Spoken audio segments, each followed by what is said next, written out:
Hello student and welcome to Rasa International School.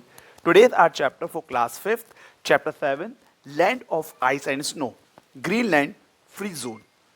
And today we have topics to discuss: house, transport, modern time in Greenland from the page number 51.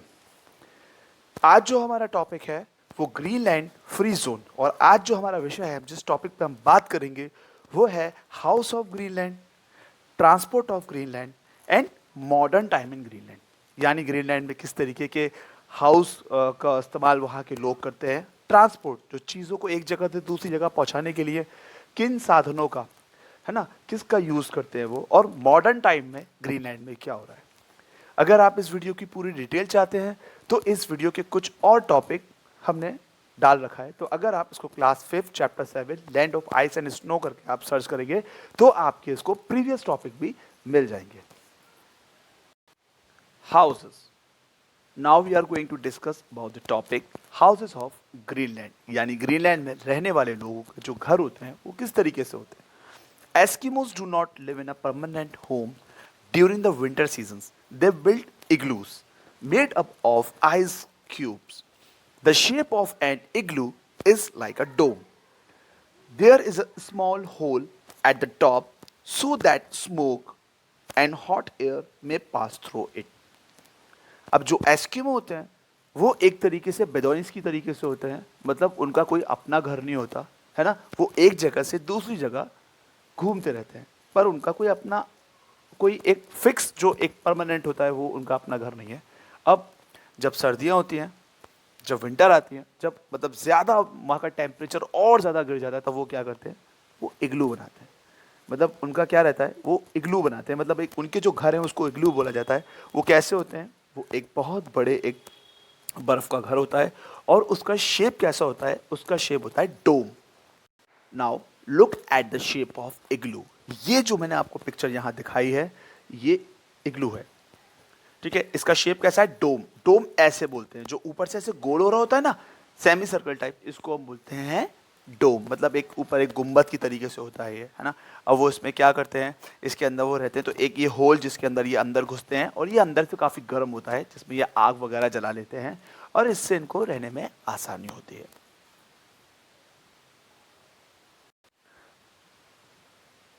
The one has to crawl to enter it. The fur skin is spread out on the floor.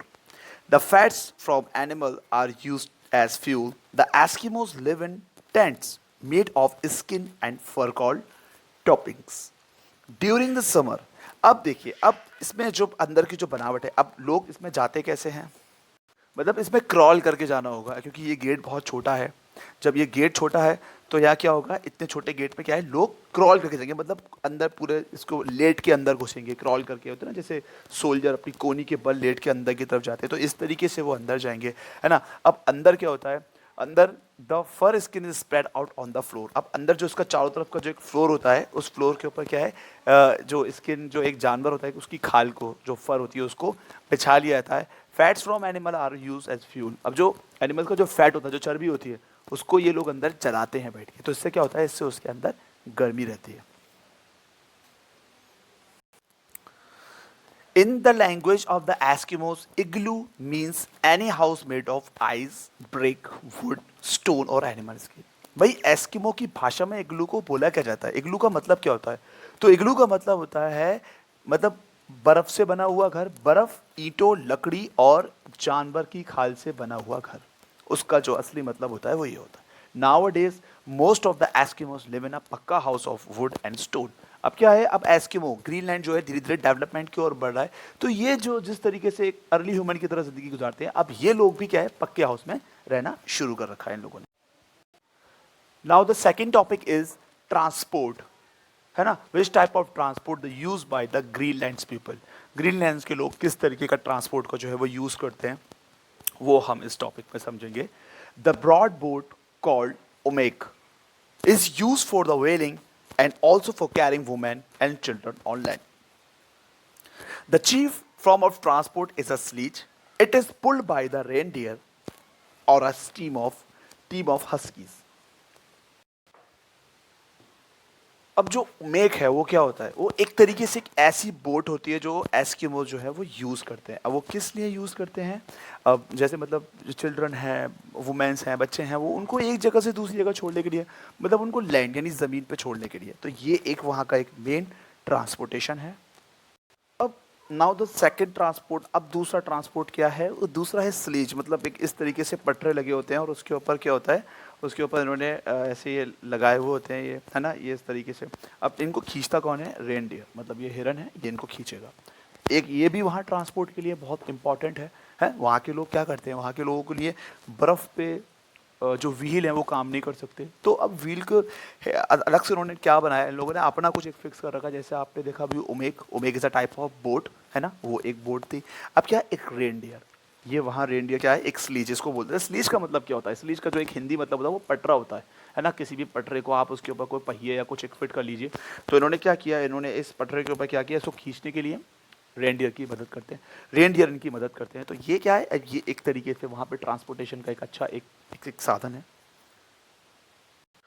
दूसरा जो एक साधन है वो क्या है, दूसरा जो साधन है वो भी एक स्लीज है, लेकिन ये जो खींचा जाता है, ये पुल बाय द हस्कीज डॉग, ये हस्की डॉग है। आप ये देखिए जो इस तरीके की जो इनकी एक नस्ल दिखाई दे रही है, इस डॉग को हम हस्की डॉग बोलते हैं, है ना।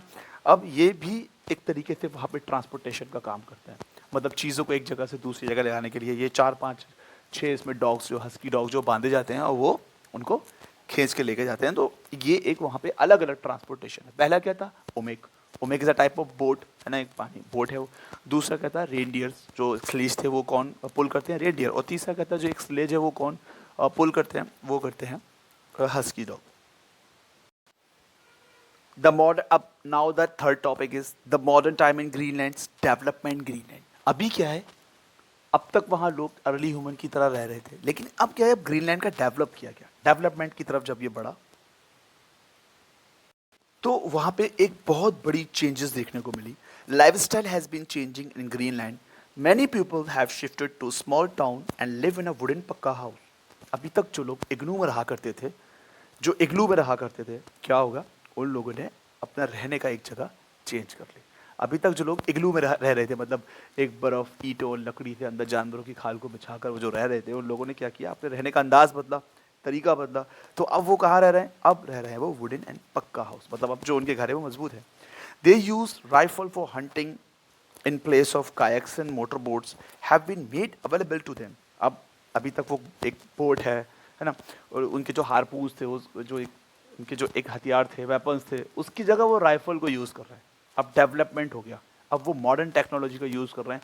अब वो हंटिंग के लिए एक पुराने जो वेपन्स हैं उनको उन्होंने हटा दिया और उसकी जगह दूसरे कौन से वेपन्स आए, राइफल, है ना। तो इसीलिए उनको शिकार करने में भी आसानी हो जाएगी। The boats have been made available to them, सरकार ने उनको बोर्ड बना के दे दी। Many small town have been built in the coastal area, अब छोटे छोटे गांव हैं वो समुद्र के किनारे बसा दिए गए, है ना। Nuuk the Godthab is the biggest town at the capital of Greenland, Greenland में सबसे बड़ा टाउन कौन सा है, नूक, और यही जो है वो कैपिटल है ग्रीनलैंड की। It is connected with Europe and North America by airways. There has been the rapid development of industries such as the oil drilling and mining। अब यहाँ पर ऑयल को ड्रिल करके निकालने का काम भी हो रहा है, माइनिंग का भी काम हो रहा है। तो ये लोग जो एक पुराने काम करते थे, अब इन लोगों ने अपने आप को मॉडर्न वर्क्स में अपने आप को लगाना शुरू कर दिया। मिल में जाके काम करना, फैक्ट्री में जाके काम करना। अब ये लोग कच्चे घर में रहते थे, इग्लू में रहा करते थे, अब इन लोगों ने क्या किया, अपने घर को पक्का बनाना शुरू कर दिया।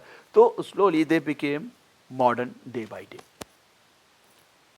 अगर हम ग्रीनलैंड की लोकेशंस की बात करते हैं, तो भाई ग्रीनलैंड कहाँ किस जगह लोकेटेड है, तो ये देख लीजिए, ग्लोब आपके सामने है ना। ग्रीनलैंड जो है वह इस पार्ट के अंदर लोकेटेड है। अगर हम इसको एक इक्वेटर लाइन से देखें, तो ग्रीनलैंड अगर देखा जाए तो ये नॉर्दर्न हेमिस्फीयर, ये southern hemisphere, Greenland located in northern hemisphere. तो ये इसका एक लोकेशंस है, ये बिल्कुल दुनिया के ऊपरी हिस्से पे, और यहाँ पे सूरज की रोशनी बहुत कम पहुँचती है, तो इसीलिए इस वजह है कि यहाँ पर सर्दी भी ज़्यादा होती है। I hope you like this video. We will upload some more new topic with some new chapter. Till then, stay safe and goodbye.